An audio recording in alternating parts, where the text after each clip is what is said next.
This is WDSU News This Morning. Well, good morning and happy Monday. We thank you for waking up with us here on WDSU as you start your work week. I'm telling you what, last night was wild. We had rain, thunder, some people saw hail.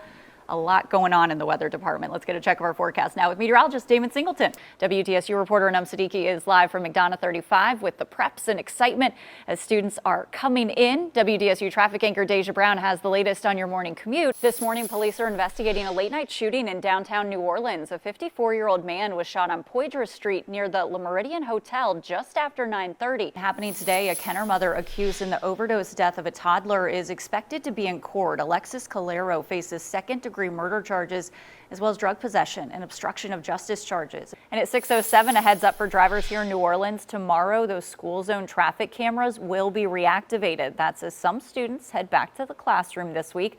Well, to quote Damon Singleton, fishermen and fisherwomen, listen up. Today is your last chance to enjoy the waters off Grand Isle at this year's Tarpon Rodeo. The big event kicked off Thursday. Well, the LSU Tigers are killing it on the diamond, and they're doing it in style. Some players rocking sweet kicks made by a Louisiana native. WDSU anchor Daryl Forges introduces us to the man behind these custom creations. Walk us through what you saw today. Yeah, absolutely. So, a spokesperson for the governor's office admitted this morning that this was uncharted territory for them, too. This recall effort is historic, win or lose, and that was not lost on state leaders who collected those signatures earlier today. But he's also still under investigation as well. Yeah, and we're actually waiting to see potentially this week if he is going to face a third indictment, and that would have to do with investigations that are still going on into the January 6th insurrection, of course, and then also potentially election meddling in the state of Georgia. Hey, Travers Sola. So as soon as we were dispatched here to St. Charles Parish, we were told go to Schoolhouse Road.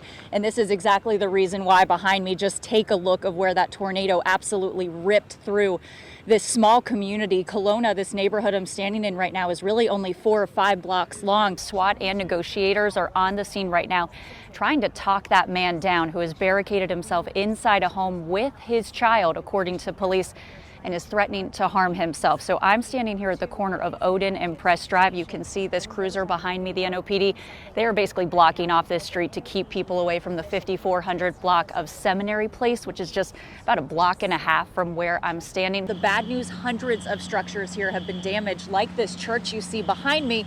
The good news, some power is starting to come back on. The hotel across the street from us just turned the lights back on. But back to this church behind me, look at the water gushing out. Firefighters tell me that a pipe or a main has burst inside the building.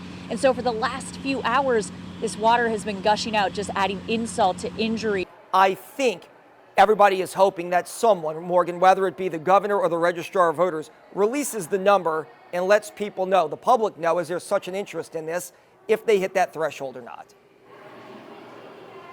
Absolutely. I think that's what we're all waiting for. And I think the big point to make here, Travers, is that the number is known. The counting is done. So whether they got to 44,900 or not is known by at least someone. Now it's just up to all of us to wait and see who is going to be the one to deliver that news.